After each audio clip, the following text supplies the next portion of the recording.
Seurat for pointillism, paintings with little dots. I've changed from painting. Oil painting I found was, I was coming to an end with oil painting. I couldn't make it work for me. When I came across this catalogue for an exhibition in New York of graphics, drawings. Seurat's drawings are extraordinary. They're very dark, quite sinister, done with a black Conte crayon. And the thing that struck me was how modern they are, because they were all drawn in the late 1800s, and yet they look very contemporary.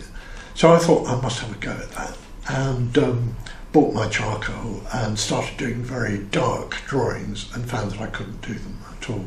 His skills were way beyond mine. So I thought, well, why don't I try and do the opposite, which is to do very light drawings.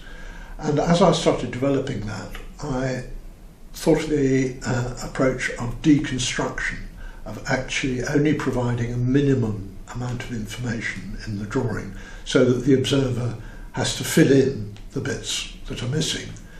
And that means that also there are bits in there that are quite surreal. And part of the challenge of doing that is how much do you leave out without the observer getting fed up, without the observer thinking, I'm not going to waste any more time, I can't work it out. So it's where the dots go and how many dots there are that is the challenge for me, and that is something I'm finding really enjoyable at the moment.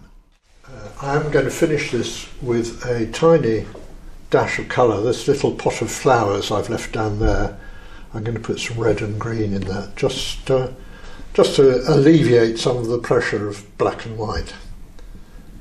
So in this one, in terms of joining the dots, you can see that in the background is Stonehenge, but in fact there's no line to the top of the stones here, and there are bits of lines missing here, and that is something I'm expecting the observer to fill in their own heads. Now, if I were to start leaving out more lines, I think then it becomes annoying, and the spectator is just going to say, I can't be bothered with this, and they'll move on to something else. So it's getting a balance of how much information you're providing and how much you're expecting the observer to provide themselves.